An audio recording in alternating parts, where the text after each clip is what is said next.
ഇപ്പം ഞാനൊരു നൈറ്റ് ഓൾട്രേഷനായിട്ടാണ് വന്നിരിക്കുന്നത്. ഇത് പുറത്താരുടെ അല്ല കേട്ടോ, എൻ്റെ തന്നെയായിരുന്നേ. അപ്പോൾ നിങ്ങൾ ഓർക്കണുണ്ടാവും ഇപ്പോൾ പുറത്തേക്കൊക്കെ എല്ലാവർക്കും ഡ്രസ്സൊക്കെ സ്റ്റിച്ച് ചെയ്ത് കൊടുക്കണം, ഞാൻ റെഡിമെയ്ഡായിട്ടാണ് ആ നൈറ്റിയൊക്കെ ചെയ്തെടുക്കാറുള്ളതെന്ന്. പക്ഷെ അങ്ങനെയല്ല കേട്ടോ, ഇതിൻ്റെ അനിയത്തി എനിക്കൊരെണ്ണം എടുത്ത് തന്നായിരുന്നേ. അപ്പോൾ അത് വെറുതെ ഇരുന്നപ്പോഴേക്കും ഞാൻ എന്തായാലും അതും കൂടി ഒന്ന് ചെയ്തേക്കാമെന്ന് കരുതിയിട്ട് അതിൻ്റെ സ്ലീവൊക്കെ അഴിച്ചെടുത്തിട്ട് പിന്നെ ഷോൾഡർ കുറച്ച് കൂടുതലായിരുന്നു, സ്ലീവിനും ലെങ്ത്തൊക്കെ കൂടുതലായിരുന്നു കേട്ടോ. പിന്നെ റെഡിമെയ്ഡ് നെറ്റൊക്കെ ആകുമ്പോഴേക്കും നമുക്ക് പെട്ടെന്ന് അഴിച്ചെടുക്കാനും ഒക്കെ പറ്റുമല്ലോ.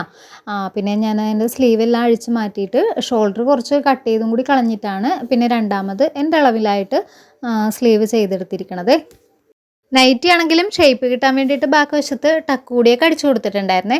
പിന്നെ ഷേപ്പ് എല്ലാം ചെയ്ത് കഴിഞ്ഞപ്പോഴേക്കും ഒന്ന് വെച്ച് നോക്കിയപ്പോഴേക്കും ഇതിന് കുറച്ചും കൂടി ലെങ്ത്തും കൂടുതലായിരുന്നു കേട്ടോ. താഴത്തെ വശത്തുനിന്ന് അത് കട്ട് ചെയ്ത് കളഞ്ഞിട്ട് എൻ്റെ അളവിലേക്ക് അത് സ്റ്റിച്ച് ചെയ്തെടുത്തിട്ടുണ്ട്.